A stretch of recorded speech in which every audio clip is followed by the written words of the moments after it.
Most of your exhaustion does not come from effort, but from resistance. From trying to manage people you cannot change, outcomes you cannot predict, and a future that refuses to obey your plans. You carry this weight every day without questioning it, and slowly, your mind learns tension instead of clarity. Stoicism begins with a truth that feels uncomfortable at first, yet deeply liberating once you accept it. You were never meant to control the world, only yourself. Everything else, no matter how tightly you grip it, will eventually remind you of this fact. Detachment is not giving up, it is giving control back to where it belongs. In this episode, you will learn how to stop leaking energy into what you cannot control, how to reclaim emotional independence, and how to build a mind so steady that external chaos can no longer shake it. Because the moment you stop fighting reality, you stop suffering unnecessarily. And from here, the journey begins where all Stoic wisdom begins. The illusion of control. From a very early age, you are taught, subtly, consistently, almost invisibly, that safety comes from control, that if you plan well enough, anticipate enough, worry enough, you can stay ahead of pain, failure, and uncertainty. And over time, this belief becomes so ingrained that you stop questioning it altogether. You begin to assume that tension is normal, that mental pressure is responsible, that constantly monitoring people, outcomes, and possibilities is simply what intelligent adults do. But this belief carries a hidden cost. The more you try to control what lies outside your authority, the more unstable your inner world becomes. Your mind never rests, because reality never fully cooperates. People surprise you, plans fail, outcomes change, and life keeps moving in directions you did not approve. And instead of adapting, you resist. You replay conversations.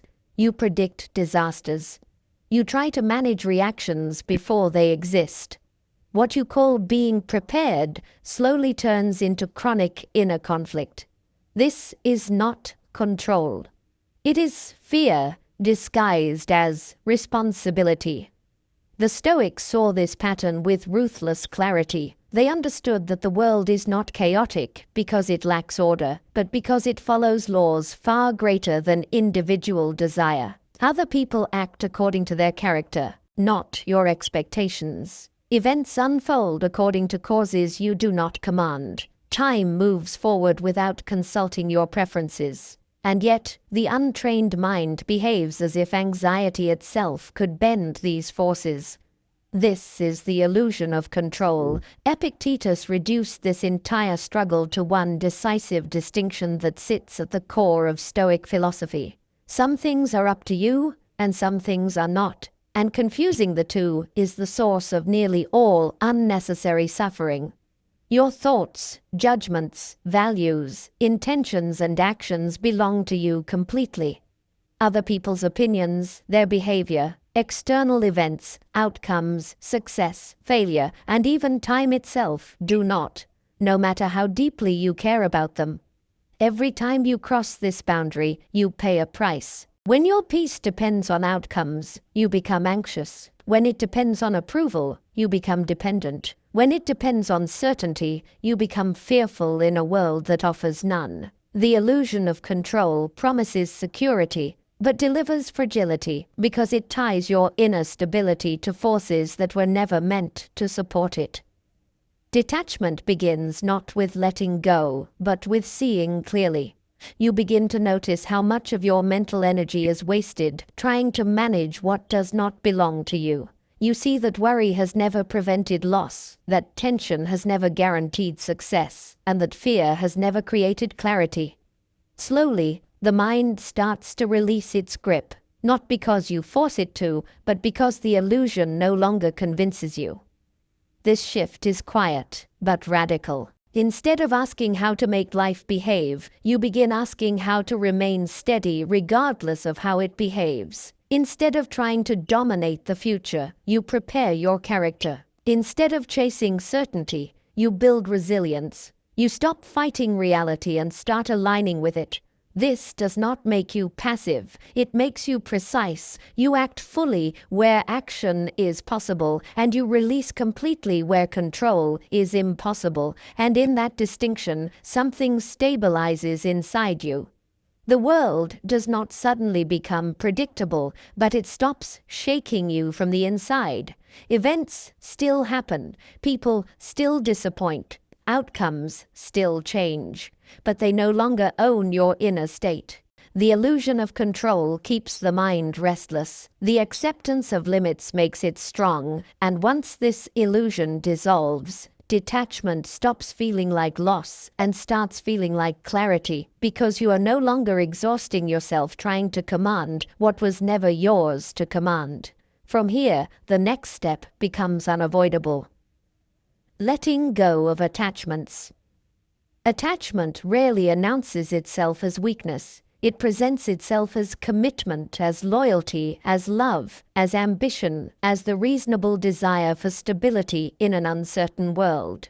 You tell yourself that holding on tightly is a form of care, that needing people or outcomes is natural, that your happiness should depend on things going well. And because this belief is socially reinforced, you almost never question it. But slowly, attachment begins to reveal its true nature. The more you bind your inner peace to people, results, or circumstances, the more fragile you become. Because whatever you need in order to be okay gains the power to disturb you. Your mood starts rising and falling with events. Your self-worth begins to fluctuate with approval. Your sense of safety becomes conditional. What once felt like security turns into a constant state of emotional vulnerability. The Stoics understood this mechanism with unsettling precision. They saw that attachment doesn't protect you from loss. It amplifies the pain of it. The tighter your grip, the more you fear change. The more you fear change, the more you resist reality. And the more you resist reality, the more life feels hostile, unstable, and unfair. What you call love becomes fear of absence. What you call ambition becomes terror of failure. What you call stability becomes dependence. This is why Seneca warned that it is not what you have that enslaves you, but what you cannot afford to lose. The moment your peace depends on something remaining unchanged, you have handed your freedom over to chance. And chance, by its nature, is unreliable. Detachment begins when you see this without defensiveness, not when you stop caring, but when you stop clinging. There is a crucial difference between valuing something and needing it. You can love people deeply without making them responsible for your emotional stability. You can pursue goals passionately without tying your identity to success or failure. You can enjoy what you have without demanding that it last. This shift is uncomfortable at first. Attachment feels safe because it promises certainty, and detachment removes that illusion. It forces you to stand on your own psychological ground. It asks you to accept that loss is possible, that change is inevitable, and that nothing external was ever guaranteed. For the untrained mind, this feels threatening. For the disciplined mind, it becomes liberating. As attachment loosens, your range of movement returns. You regain the ability to walk away without panic, to adapt without resentment, to face endings without collapsing. You stop tolerating disrespect out of fear of being alone. You stop betraying your values to preserve outcomes. You stop negotiating your peace with circumstances that refuse to cooperate. This does not make you cold. It makes you grounded. A detached person does not love less. They love more cleanly, without desperation, without possession, without the constant fear of loss poisoning every interaction. Their presence becomes calmer because it is no longer asking the world to behave in a specific way in order to feel whole. The Stoics practiced this daily, not through denial, but through remembrance. They reminded themselves that everything external is temporary, not to become numb, but to become free. They enjoyed what was present without assuming permanence. invested effort without demanding reward, and accepted loss without turning it into identity. Attachment binds your peace to chance. Detachment anchors it within. And when this anchoring begins to take root, something subtle changes in how you experience life. You still care, you still strive, you still love, but you are no longer emotionally hostage to outcomes you cannot command. This is where real strength begins. From here, detachment must be understood even more clearly, because many misunderstand it completely. And so the next step is essential. Detachment is not indifference. One of the quiet reasons many people resist the idea of detachment is because they confuse it with emotional death, as if letting go means becoming cold, distant, or disconnected from life itself, when in truth, this confusion comes from a lifetime of living at the mercy of emotion rather than in relationship with it. You were never taught how to feel without drowning, how to care without collapsing, how to experience pain without turning it into suffering. And so the moment you hear the word detachment, your mind imagines emptiness instead of mastery. But Stoicism never asked you to stop feeling. It asked you to stop losing yourself inside what you feel. Think about how emotions usually operate in your life. Something happens outside of you, a word, a look, a loss, a delay, and almost instantly your inner world reacts as if it were under attack. Your mood shifts, your thoughts spiral, your body tightens. Without noticing the transition, you are no longer experiencing an emotion. You are being carried by it. Anger becomes your voice. Fear becomes your logic. Sadness becomes your identity, and in that moment, you are no longer present. You are possessed. This is not sensitivity, it is captivity. The Stoics saw this clearly. They understood that emotions are natural movements of the mind, like waves passing through the sea, but suffering begins when you identify with the wave and forget that you are the sea itself. Detachment is not about suppressing emotion, but about restoring this forgotten distinction. You feel the wave fully, but you do not let it decide who you are or how you act. Epictetus expressed this with devastating simplicity when he explained that events themselves are neutral and that it is our judgments about them that disturb us. What hurts you is not what happens, but the meaning you assign to it. The story you tell yourself about what it says about you, about life, about the future. Detachment begins the moment you learn to pause between the event and the judgment, between the feeling and the reaction. This pause changes everything. In that space, emotion loses its authority. You still feel anger, but you no longer speak from it. You still feel fear, but you no longer obey it. You still feel sadness, but you no longer build your identity around it. Detachment gives you the ability to experience emotion without being ruled by it, to remain open without becoming fragile, to care deeply without surrendering control of your inner world. This is not indifference, it is emotional sovereignty. An indifferent person disconnects from life to avoid pain. A detached person stays fully engaged while refusing to be internally destabilized. One numbs themselves, the other governs themselves. The difference is subtle but profound. Indifference is a retreat. Detachment is a position of strength. Over time, this practice reshapes your entire inner landscape. You begin to notice that emotions rise and fall on their own when you stop feeding them with resistance or dramatization. You stop escalating discomfort into crisis. You stop interpreting every emotional fluctuation as a problem that must be solved immediately.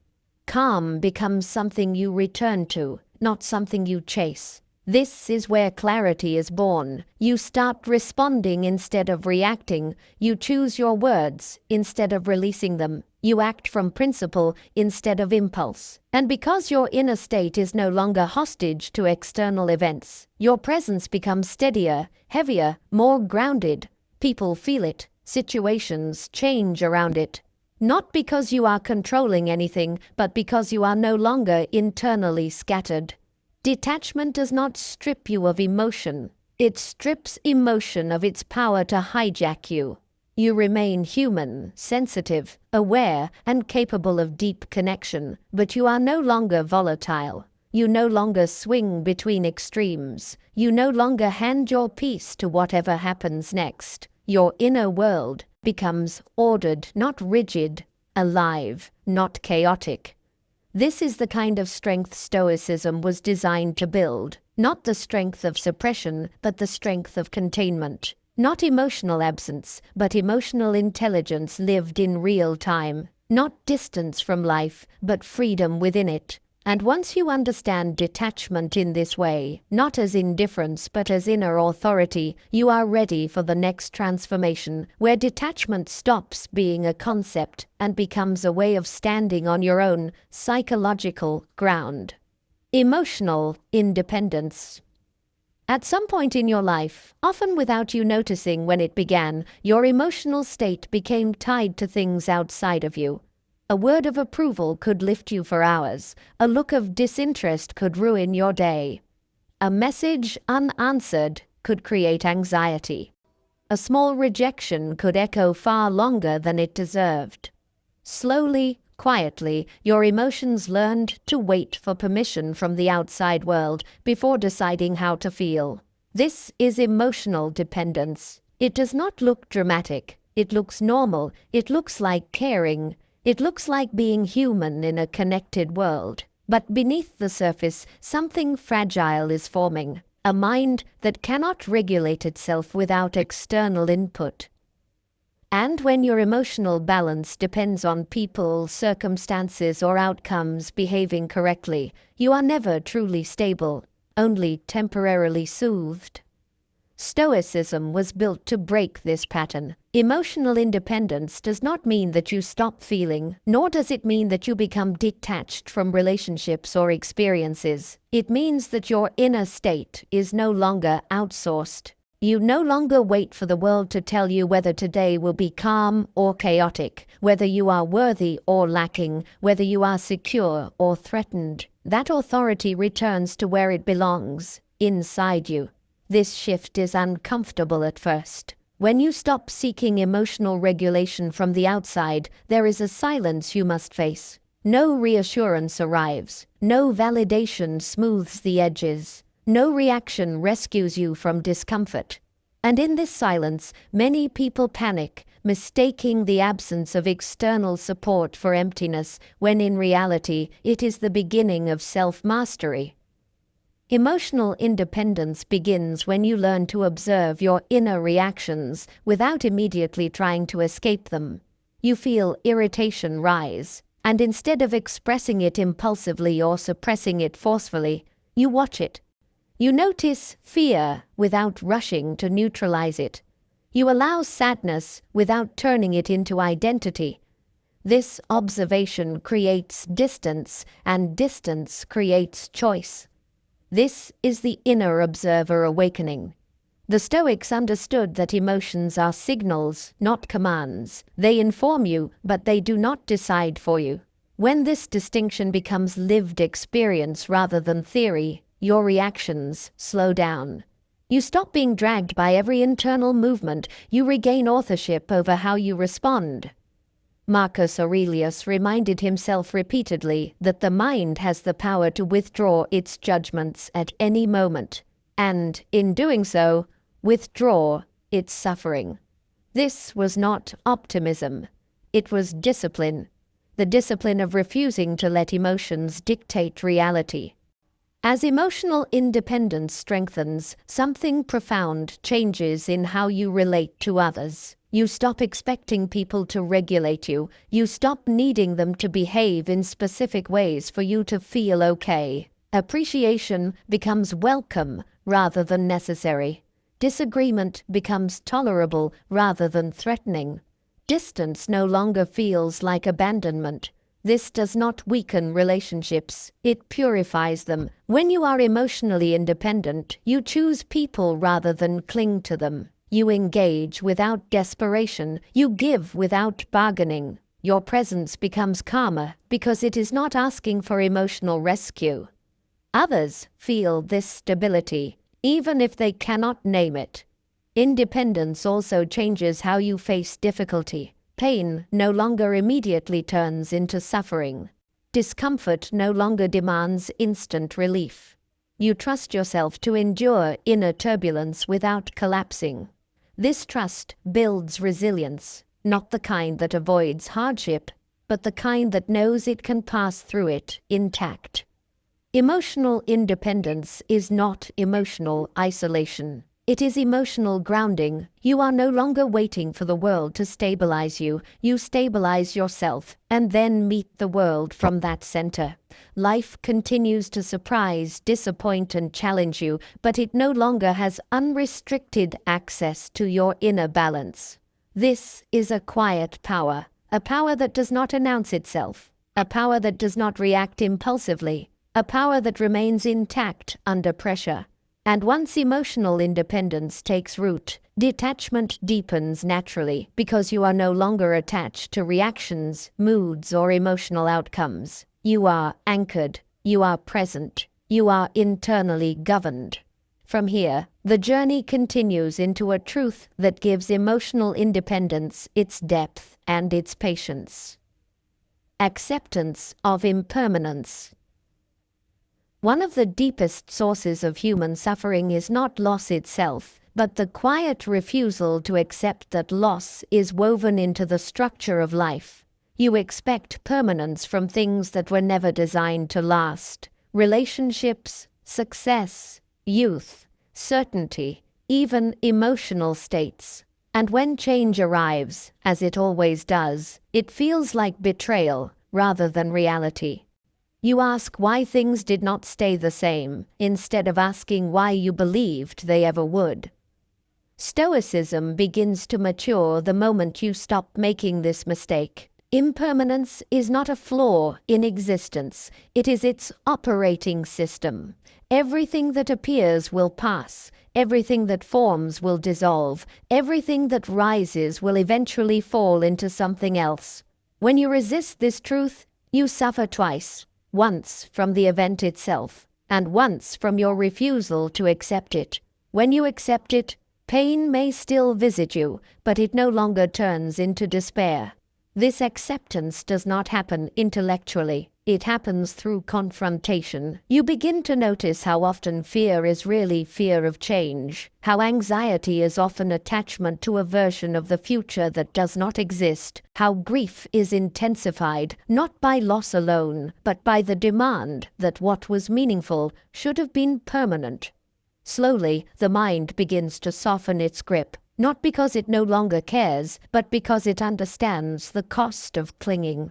Marcus Aurelius reminded himself daily that everything he loved was already in the process of leaving him, not as a gesture of pessimism, but as an act of mental clarity.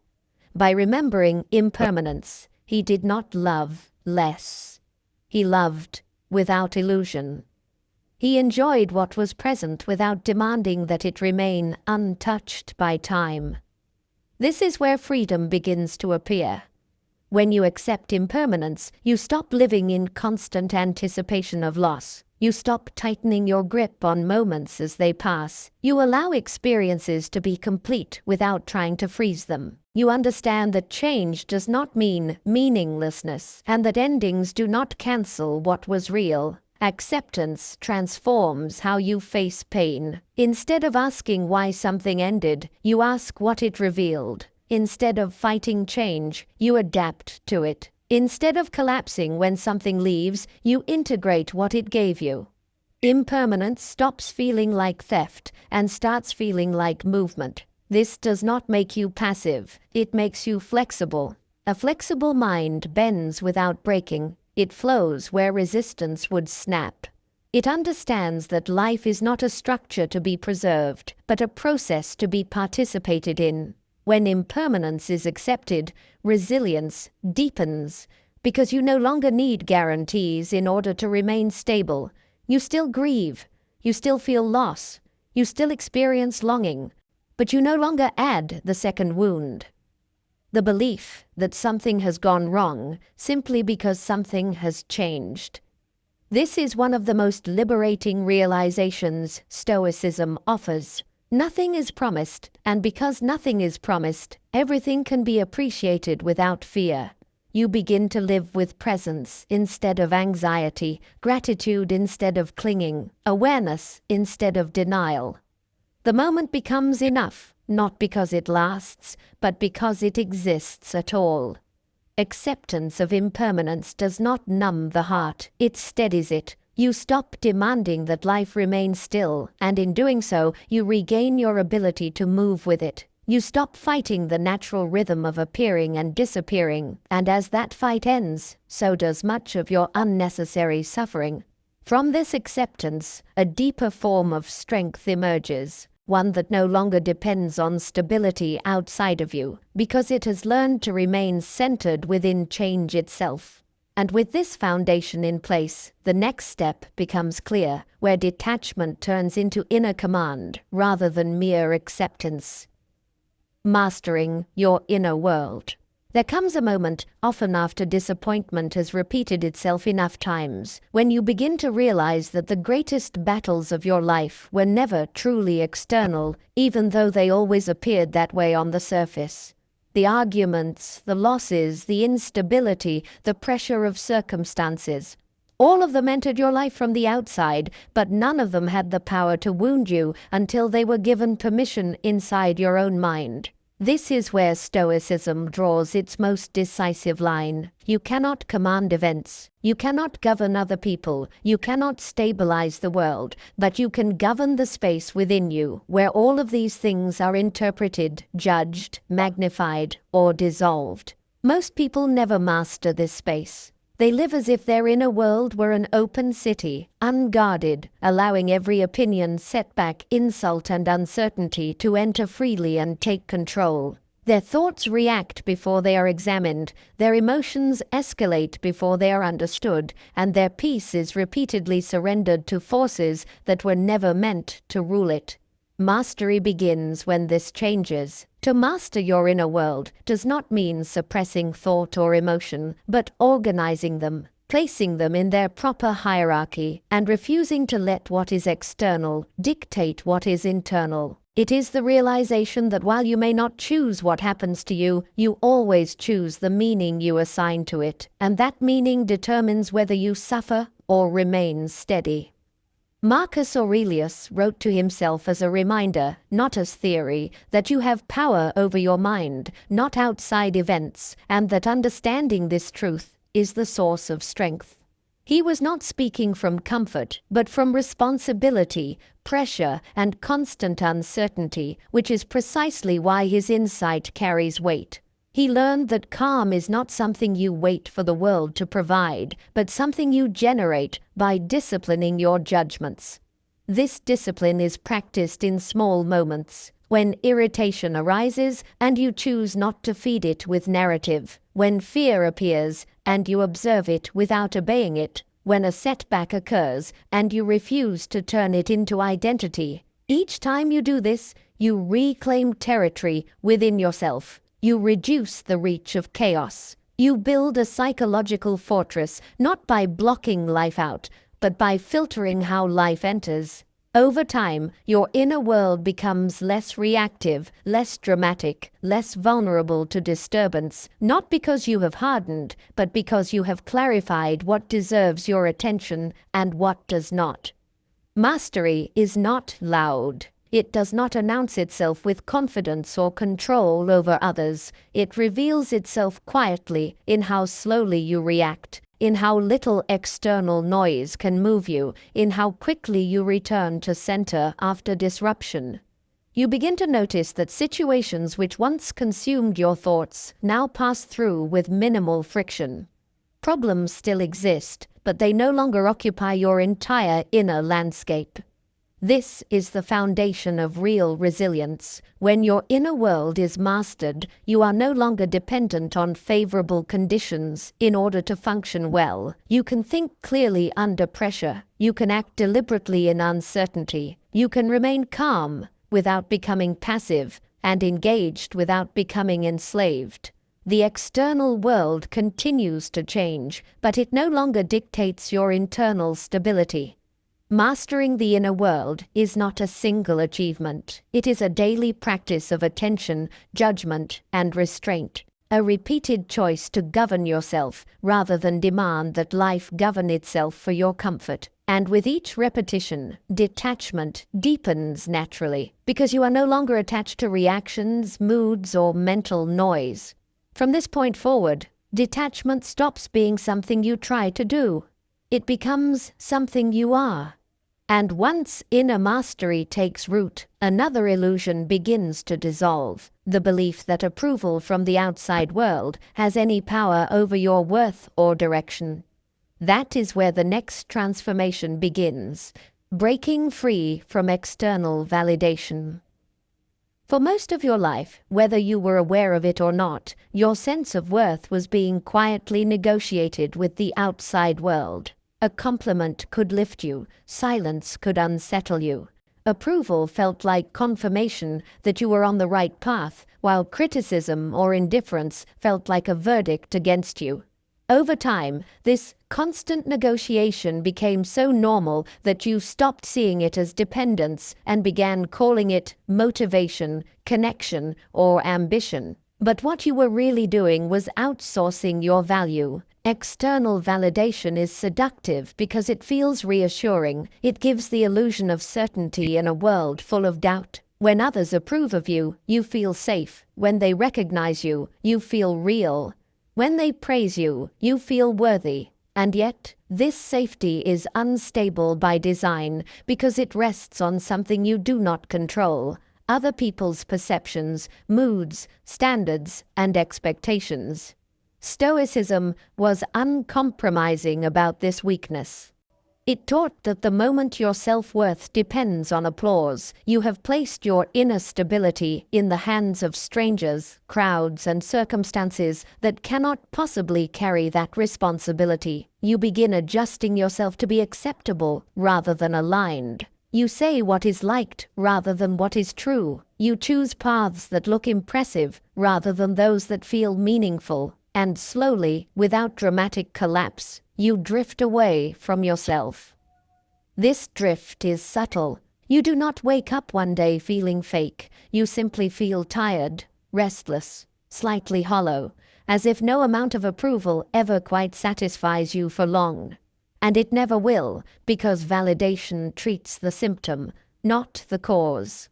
It soothes insecurity without resolving it, reinforcing the belief that your value must be confirmed externally again and again. Epictetus warned that if you seek praise from others, you place yourself under their authority, because whoever controls what you value controls you. This is not a moral statement, it is a psychological one. When validation becomes necessary, freedom quietly disappears. Breaking free from this dependence is not about rejecting others or pretending you do not care what people think. It is about restoring the proper order. Appreciation can be welcomed, but it is no longer required. Criticism can be heard, but it is no longer devastating. You listen, you consider, you learn if there is something to learn, and then you decide. The decision returns to you. This is where dignity begins to form. You stop explaining yourself excessively. You stop performing for approval. You stop reshaping your identity to fit expectations that change from one person to the next. Instead, you measure yourself against something far more stable: your own values, your own standards, your own integrity. Progress becomes internal rather than theatrical. Success becomes alignment rather than recognition. This shift feels uncomfortable at first. When validation is removed, a quiet insecurity surfaces, one that was always there but kept numb by constant feedback. You feel exposed, unconfirmed, alone with your own judgment. Many people retreat at this stage, rushing back to noise, approval, and reassurance, because standing alone with your own standards requires courage. But if you stay, something changes. You begin to trust yourself. Not blindly, but steadily. You learn to approve of your own effort, your own growth, your own restraint. Your confidence becomes quieter but more durable. It no longer spikes with praise or collapses with disapproval. It holds. This is real confidence. A person who no longer needs validation becomes difficult to manipulate. They cannot be easily flattered into compromise or shamed into conformity.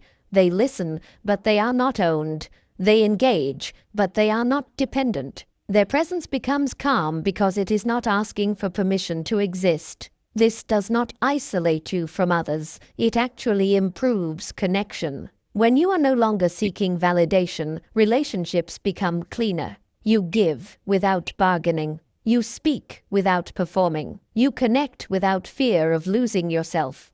Others may not always agree with you, but they feel your solidity, and that solidity commands respect without demanding it.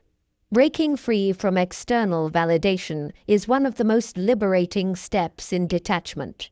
You stop living as a reflection of others' opinions and start living as a coherent self. You move forward, guided by inner standards rather than shifting applause. And once this freedom takes root, silence begins to reveal its true power, because you are no longer afraid of what it might say about you.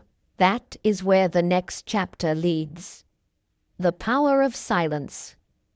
At some point, once you stop depending on external validation to stabilize your sense of self, silence begins to feel different. What once felt uncomfortable or threatening no longer carries the same weight, because silence is no longer interpreted as rejection, emptiness, or invisibility.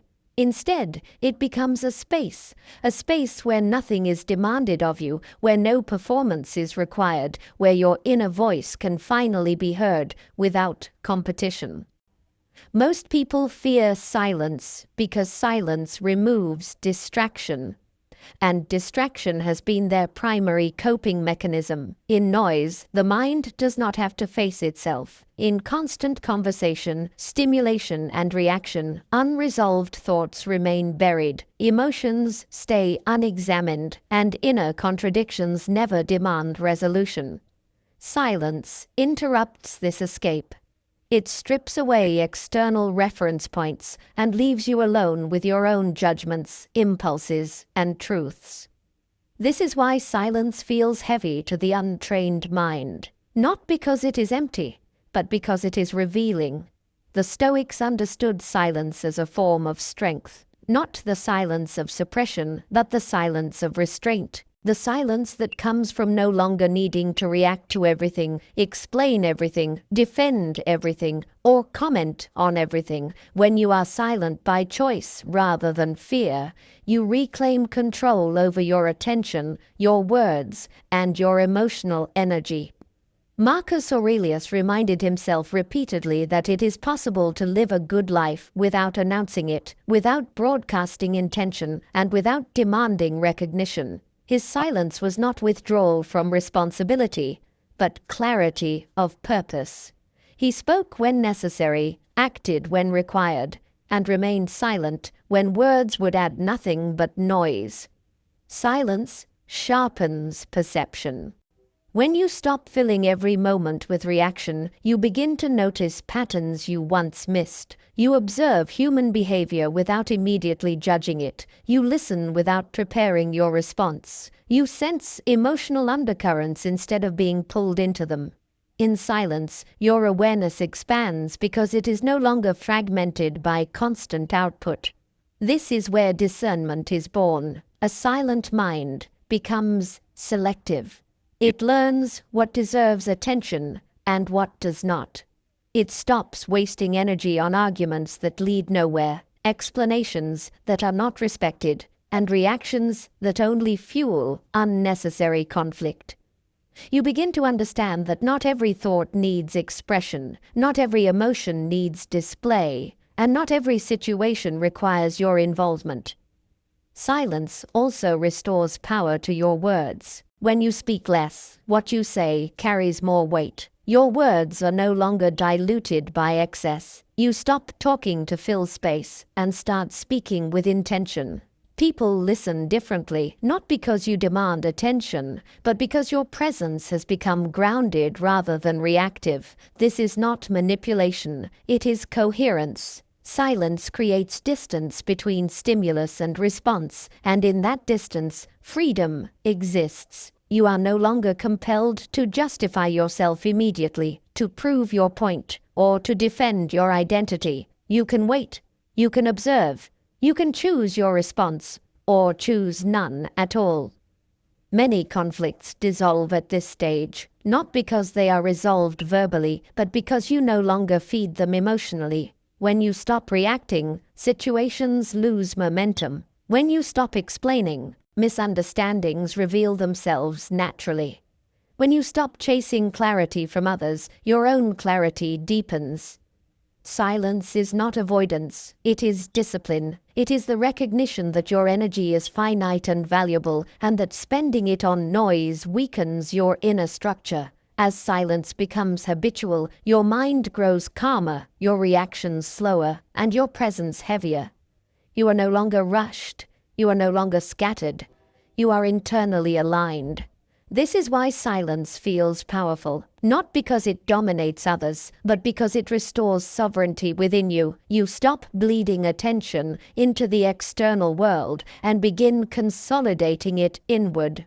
Thought becomes sharper, emotion becomes steadier, action becomes deliberate. And from this silence, another transformation emerges, one that redefines how you experience pain itself. That is where the journey continues. Turning pain into strength. Pain enters every human life without asking for permission, and no philosophy, belief system, or discipline has ever succeeded in eliminating it entirely. Loss arrives. Disappointment follows effort. Betrayal appears where trust once lived. The Stoics never promised you a painless life because they understood something far more important. Pain is inevitable, but suffering is not. The difference between the two is everything. Pain is what happens to you. Suffering is what happens inside you when pain is resisted, dramatized, or interpreted as a personal verdict. Most people spend their lives trying to avoid pain, and in doing so, they become fragile. They structure their choices around comfort, approval, and predictability, believing that safety lies in minimizing discomfort. But life does not reward this strategy. It rewards adaptability. The moment pain breaks through their defenses, and it always does, they collapse, not because pain is unbearable, but because they never learned how to carry it. Stoicism takes a different path. Instead of running from pain, it teaches you to meet it consciously, to examine it without panic, and to use it as raw material for inner strength. Pain, when approached correctly, becomes instructive. It reveals where you're attached, where you are dependent, where illusions still exist. It exposes weaknesses not to shame you, but to show you where growth is required. This is where transformation begins. When pain appears, the untrained mind asks, "Why is this happening to me?" and spirals into resentment. The Stoic mind asks, "What does this require of me now?" and regains agency. The event does not change, but the relationship to it does. Pain stops being an enemy and becomes a challenge, not something to escape, but something to pass through with awareness intact. Marcus Aurelius reminded himself that what stands in the way becomes the way, not as a motivational slogan, but as a practical instruction. Resistance multiplies pain. Engagement refines it. When you stop demanding that pain disappear and start asking how to respond to it with dignity, strength begins to form quietly, without spectacle. This strength is not emotional hardness. It is emotional capacity. You allow yourself to feel pain fully without turning it into identity. You do not suppress grief, but you refuse to let it define you. You do not deny anger, but you do not obey it blindly. Pain is acknowledged, processed, and integrated rather than fought or performed. In this process, suffering loses its fuel. Over time, something changes in how you experience difficulty. You stop fearing discomfort because you trust your ability to endure it. You stop catastrophizing setbacks because you have survived them before. You stop interpreting pain as failure and start recognizing it as feedback. Each encounter with hardship leaves you slightly more grounded, slightly less reactive, slightly more confident in your own resilience. This is how pain becomes strength. Not by glorifying it, not by seeking it, but by refusing to waste it. Pain becomes a refining force when it is met with presence rather than panic, with reflection rather than resistance. It teaches patience. It sharpens perspective. It strips away what is unnecessary and reveals what actually matters.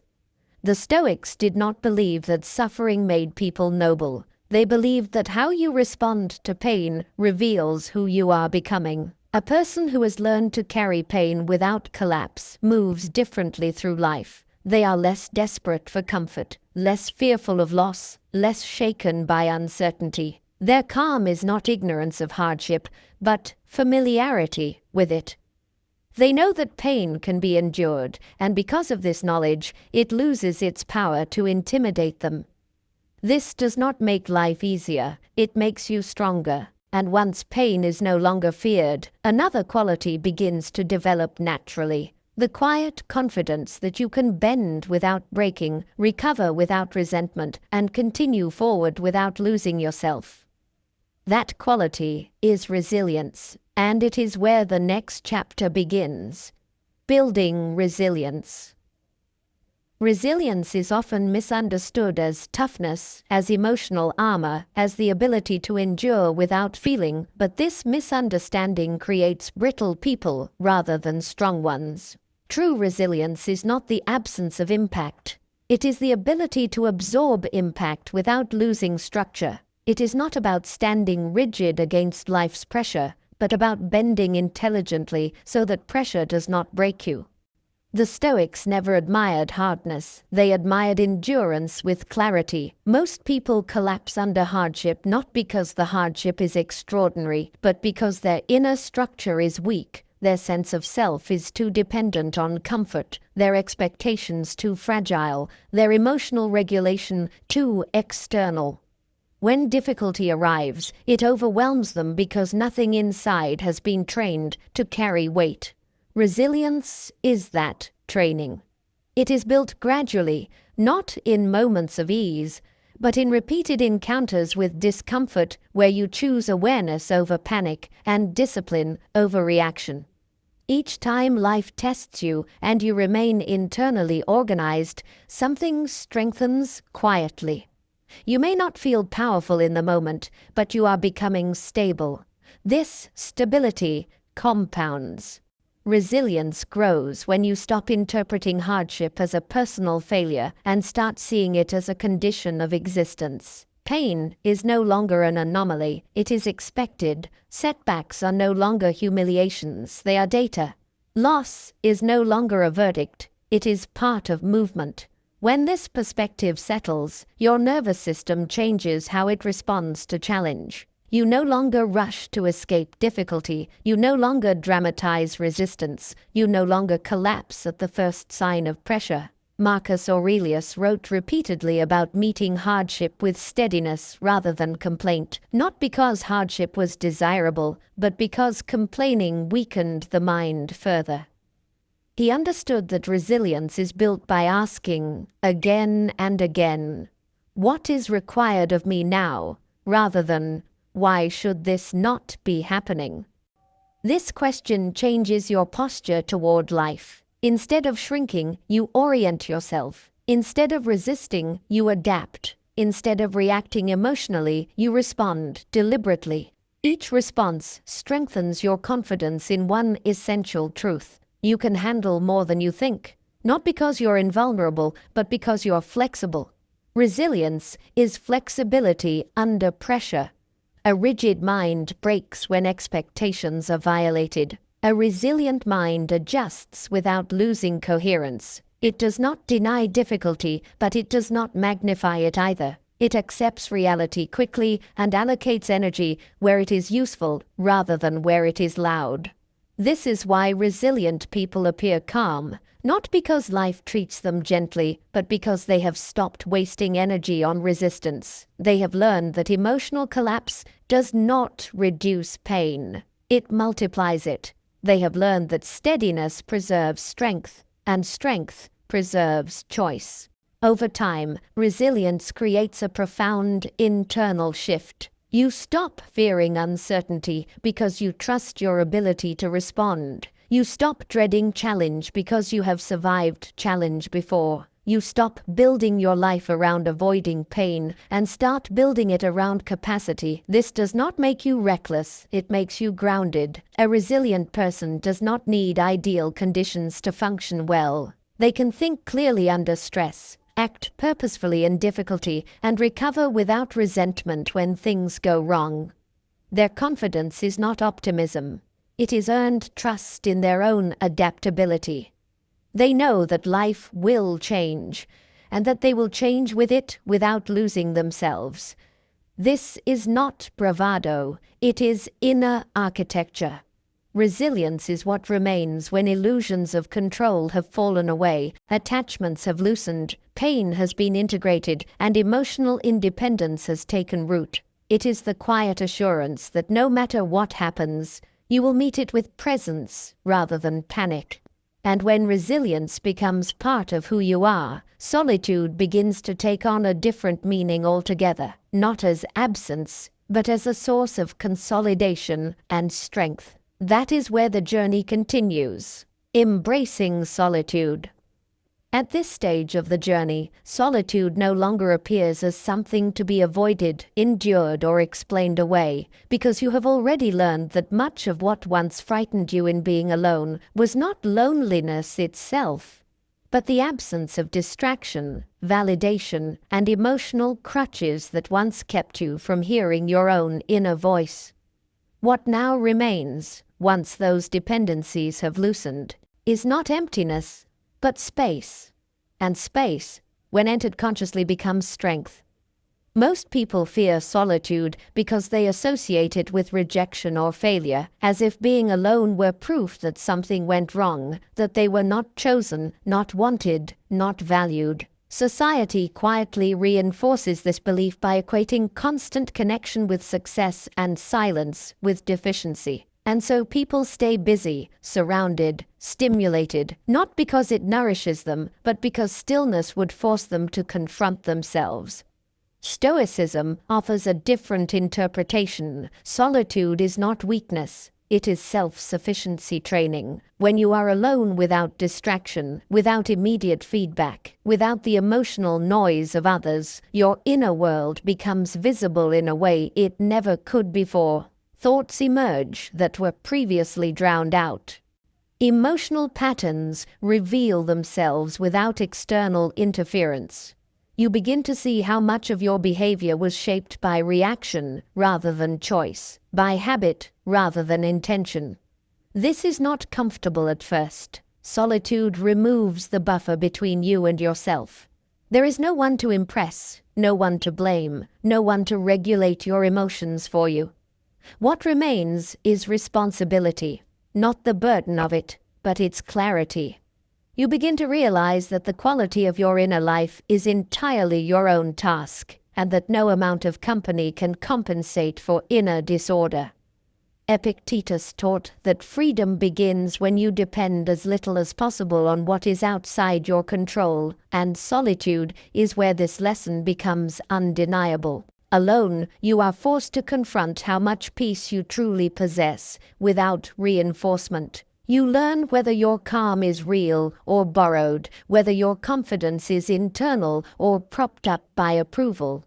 Over time, solitude changes texture. What once felt heavy becomes grounding. What once felt empty becomes spacious. What once felt isolating becomes clarifying. You begin to notice that your thoughts slow down, that your reactions soften, that your need to explain yourself fades.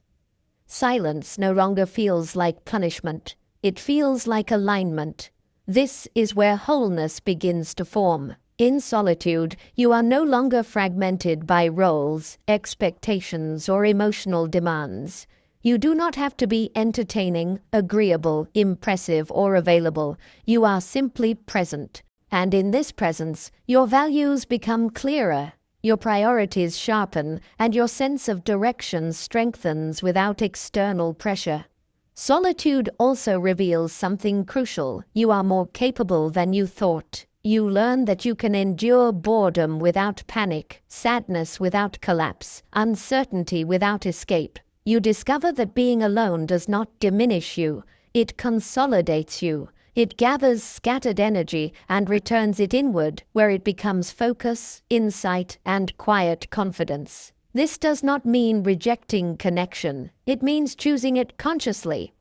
When solitude becomes a source of strength rather than fear, relationships change. You no longer seek people to fill a void, regulate your emotions, or confirm your worth. You engage from fullness rather than hunger. Presence replaces need. Choice replaces dependence. This is why solitude is not an endpoint, it is a refining space. It prepares you to return to the world without losing yourself in it. It teaches you how to stand alone so that standing with others no longer requires compromise of your inner stability. You become whole on your own terms, and from that wholeness, connection becomes cleaner, lighter, and more honest. Embracing solitude is not retreat from life, it is preparation for it.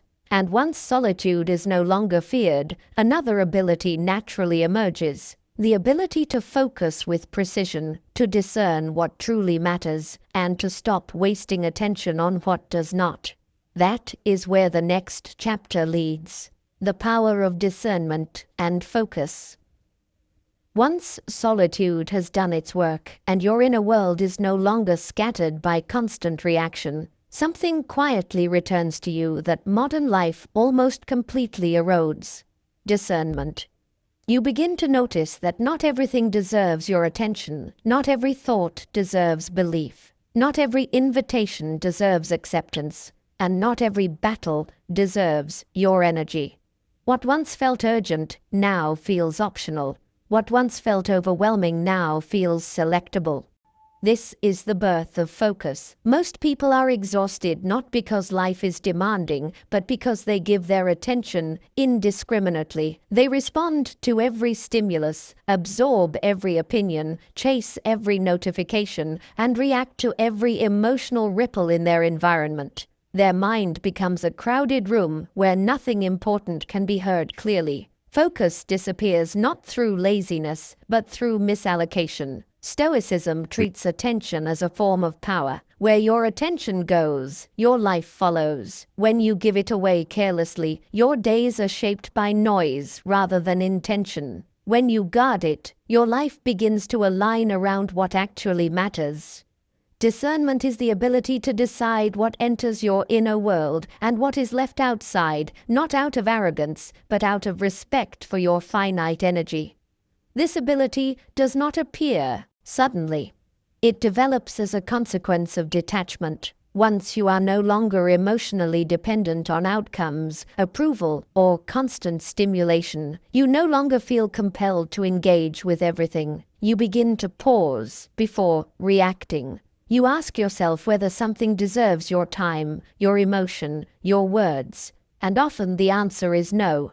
This no is not rejection, it is precision. A focused mind does not rush. It does not chase novelty for its own sake. It understands that clarity is fragile and must be protected. When you stop filling your mental space with distractions, depth returns. Thoughts complete themselves. Decisions become cleaner. You are no longer pulled in 10 directions at once. Marcus Aurelius reminded himself to do what was essential and to let go of the rest, knowing that a scattered mind cannot live well. His discipline was not about doing more, but about doing less with greater integrity. He understood that the quality of attention determines the quality of action. Discernment also reshapes how you deal with people. You stop engaging in conversations that drain rather than enrich. You stop explaining yourself to those who are committed to misunderstanding. You stop reacting to provocation designed to steal your focus. This does not make you distant. It makes you intentional. Your interactions become fewer but deeper. Your words become fewer but heavier. Focus creates momentum. When your attention is no longer fragmented, effort compounds. You can stay with a task long enough to reach mastery. You can stay with an idea long enough to understand it fully. You can stay with discomfort long enough to grow through it rather than escape it. Focus turns discipline into direction. This is why discernment feels empowering. You are no longer overwhelmed by choice. You are no longer pulled by every opportunity. You see clearly what serves your values and what does not. And this clarity reduces inner conflict. Life becomes simpler, not because it has fewer options, but because you have fewer distractions. Focus is not intensity, it is alignment. It is the ability to bring your full presence to what matters most, without being diluted by what does not. When this ability stabilizes, your days feel fuller, even if they are quieter. Progress feels real, even if it is not visible. You begin moving with purpose rather than urgency. And from this focused clarity, another fear begins to dissolve, the fear of failure. Because once you are aligned with what truly matters, outcomes lose their power to define you. That is where the journey continues. Overcoming the fear of failure. The fear of failure does not come from failure itself, but from the meaning you were taught to attach to it. Somewhere along the way, failure stopped being an event and became an identity, a verdict on your worth, your intelligence, your future. You learned to associate mistakes with humiliation, setbacks with inadequacy, and uncertainty with danger, and so you began avoiding situations where failure was possible, not realizing that in doing so, you were also avoiding growth. This fear shapes more lives than any external obstacle ever could. People stay in relationships that no longer serve them because leaving might look like failure. They avoid pursuing meaningful goals because trying and failing feels worse than never trying at all. They delay decisions, soften convictions, and settle for comfort because failure threatens the fragile image they are trying to protect.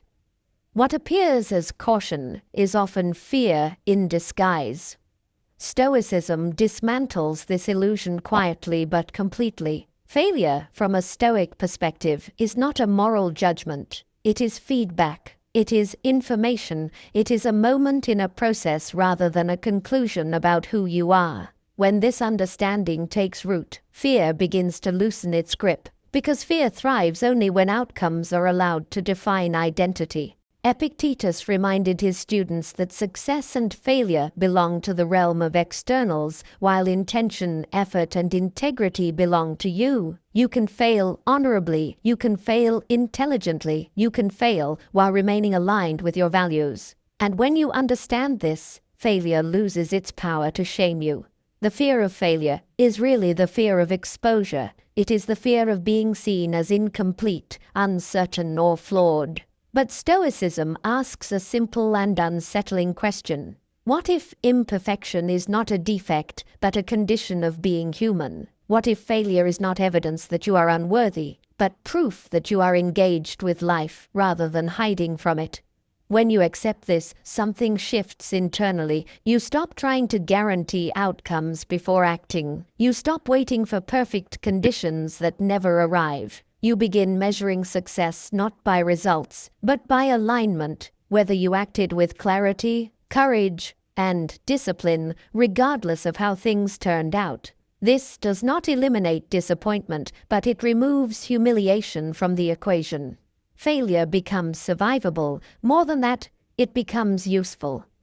Each setback reveals where expectations were unrealistic, where preparation was insufficient, where attachment still exists. Instead of collapsing under these revelations, you integrate them. You refine your approach. You strengthen your judgment. Over time, failure stops feeling like a cliff and starts feeling like terrain, uneven, challenging, but navigable.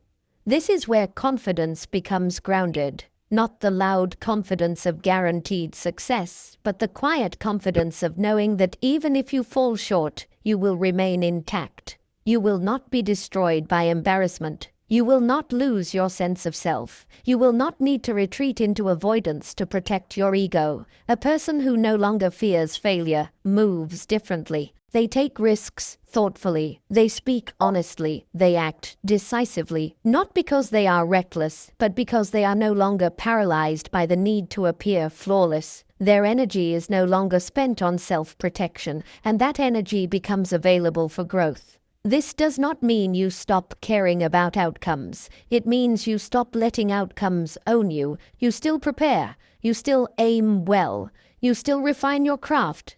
But you no longer confuse the result with your worth. You remain committed to the process, knowing that mastery is built through repetition, correction, and persistence rather than perfection. When the fear of failure dissolves, freedom expands. You are no longer living defensively. You are participating fully. You are willing to try, adjust, and continue without collapsing into self-judgment. Life becomes less about preserving an image and more about engaging with reality as it unfolds. And once failure no longer threatens your identity, a deeper form of freedom becomes possible. Freedom that does not depend on outcomes at all, but on inner peace, regardless of circumstance. That is where the journey moves next. True freedom. For most of your life, freedom was presented to you as control over circumstances, the ability to choose outcomes, secure stability, avoid pain, and shape the world according to your preferences. And yet, the more you chased this version of freedom, the more elusive it became, because circumstances are unstable by nature, people are unpredictable, and life does not submit to personal desire for long. What you called freedom quietly turned into dependence on conditions behaving correctly. Stoicism exposes this illusion without ceremony. True freedom is not the power to control what happens, but the power to remain internally intact, regardless of what happens. It is not the absence of obstacles, but the absence of inner captivity. A person who requires comfort, approval, certainty, or success in order to feel at peace is not free, no matter how many choices appear to be available to them. This is why Stoic freedom is inward. It begins the moment you stop negotiating your inner state with the external world. When praise no longer inflates you and criticism no longer defines you. When success no longer intoxicates you and failure no longer humiliates you. When gain does not make you arrogant and loss does not make you collapse. At that point, life can move freely around you without moving you from your center. Epictetus expressed this with unsettling clarity when he taught that only the person who desires nothing outside their control is truly free, because nothing external can threaten them. This is not a call to apathy, but a call to sovereignty. You still act, strive, and engage, but you no longer chain your peace to results you cannot command. Freedom, in this sense, feels quiet. There is no constant urgency to defend yourself, no compulsion to prove your worth, no panic when things do not unfold as expected. You respond instead of react. You adapt instead of resist. You move forward without dragging fear behind you. Life may still be difficult, but it is no longer oppressive, because oppression requires inner consent. This changes how you live. You make decisions based on values rather than fear. You choose paths that feel right rather than those that look safe. You accept uncertainty without paralysis. You allow life to unfold without constant interference. And because you are no longer fighting reality, your energy consolidates instead of scattering. True freedom is not rebellion against life. It is cooperation with it. You stop demanding that the world guarantee your peace, and you take responsibility for generating peace within yourself. This responsibility is not heavy, it is liberating. It removes the burden of control and replaces it with clarity of character. You know who you are, regardless of circumstance, and this knowledge stabilizes you more than any external assurance ever could. Freedom also changes how you relate to time. You are no longer rushing to arrive somewhere before something goes wrong. You are no longer living in anticipation of disaster or reward. You are present. You act when action is required and rest when rest is appropriate. The future loses its power to intimidate you because you trust your ability to meet it as it comes. This is not passivity, it is grounded agency. A truly free person is not chaotic or irresponsible. They are precise. They know where their power begins and ends, and they invest it accordingly. They do not waste energy on resentment, regret, or anxiety about what cannot be changed. They reserve their strength for judgment, action, and integrity. This is why Stoic freedom feels unshakable. It does not rise with fortune or fall with misfortune. It does not depend on circumstances aligning perfectly. It exists regardless of external order because it is rooted in inner order. And once this kind of freedom is established, something remarkable happens. The world loses its ability to intimidate you. From this place of freedom, the final transformation becomes possible. Not detachment as avoidance, not resilience as survival, but a state of being where nothing external can reach far enough inside to disturb your core. That is where the journey concludes, becoming untouchable.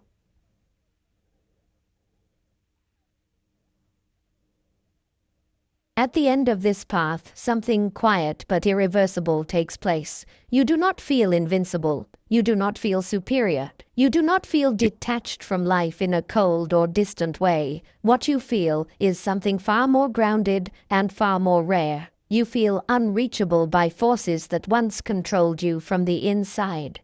Becoming untouchable does not mean that nothing can hurt you. It means nothing can own you. Life will still bring loss, uncertainty, criticism, and pain. People will still misunderstand you. Plans will still fail.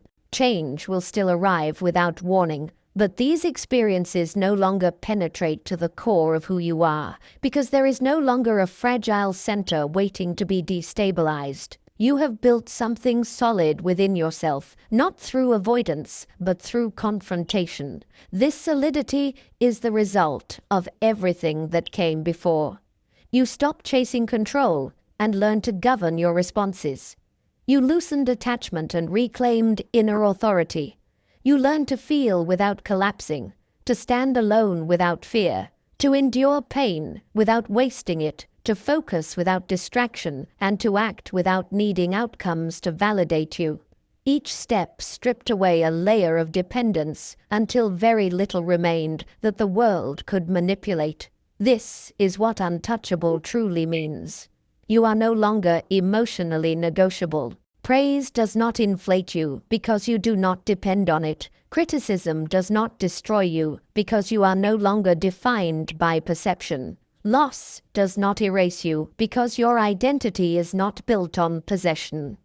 Failure does not humiliate you because your worth is not measured by results. Even pain, when it arrives, is met with presence rather than panic. The world still touches your life, it just no longer controls your center. An untouchable person moves differently. They speak less, but with intention. They react slower, but with clarity. They choose carefully because they are no longer driven by fear, urgency, or approval. Their calm is not indifference, it is integration.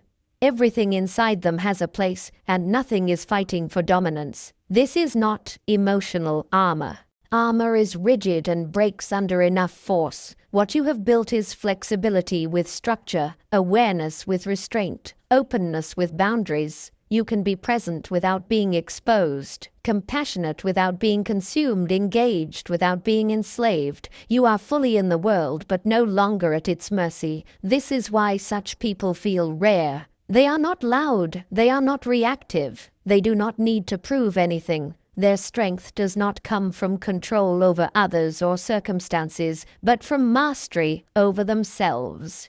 And because of that mastery, intimidation fails, manipulation loses leverage, and chaos no longer finds easy access.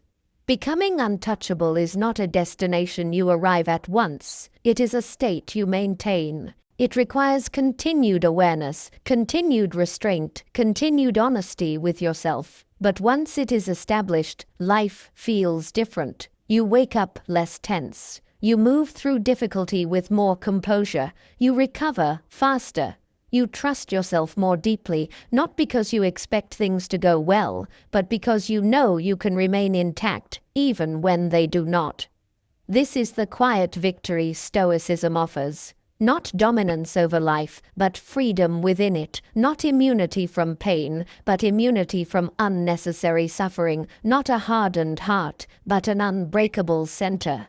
When you reach this point, detachment no longer feels like effort. It feels natural. You no longer have to remind yourself what you can and cannot control. Your nervous system already knows. You no longer chase peace, you carry it. And from this place, you do not retreat from the world. You meet it, calm, clear, untouchable. What you've just walked through is not a method for escaping life, but a way of finally standing upright within it. Detachment, as the Stoics understood it, is not withdrawal, coldness, or resignation. It is the discipline of placing your energy where it actually belongs and refusing to waste it on what was never under your command. When you stop trying to control everything, you do not become weaker, you become precise. When you loosen attachment, you do not lose meaning, you gain freedom. When you master your inner world, accept impermanence, release the need for validation, and face pain without resistance, something stabilizes inside you that no circumstance can easily disturb. This is not about becoming emotionless, it is about becoming unshakable. True strength is quiet. It does not argue with reality. It does not beg outcomes to behave. It does not collapse when things change. It adapts, responds, and continues forward with clarity. And when you reach this point, life no longer feels like a constant threat to your peace, because your peace is no longer negotiated with the world. Detachment is not the end of caring. It is the end of suffering unnecessarily. Carry this with you. You cannot control events, people, or outcomes, but you can always control your judgment, your response, and your character. And when those are firmly in place, nothing external has the power to break you from the inside. That is Stoic freedom.